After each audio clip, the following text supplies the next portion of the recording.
Saint Irenaeus, Bishop, Martyr. This saint was born about the year 120. He was a Grecian, probably a native of Lesser Asia. His parents, who were Christians, placed him under the care of the great Saint Polycarp, Bishop of Smyrna. It was in so holy a school that he learned that sacred science which rendered him afterward a great ornament of the Church and the terror of her enemies.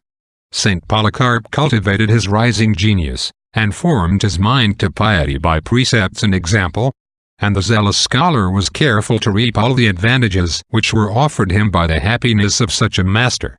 Such was his veneration for his tutor's sanctity that he observed every action and whatever he saw in that holy man, the better to copy his example and learn his spirit.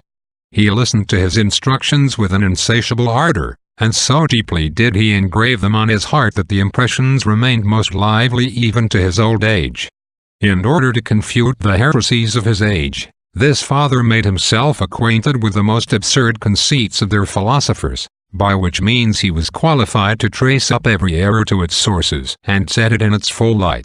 Saint Polycarp sent Saint Irenaeus into Gaul, in company with some priest. He was himself ordained priest of the Church of Lyons by Saint Pothinus. Saint Pothinus, having glorified God by his happy death, in the year 177, our saint was chosen the second bishop of Lyons. By his preaching, he in a short time converted almost that whole country to the faith.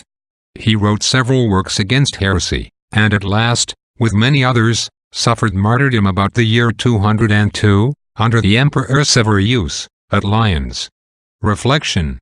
Fathers and mothers and heads of families, spiritual and temporal, should bear in mind that inferiors will not be corrected by words alone, but that example is likewise needful.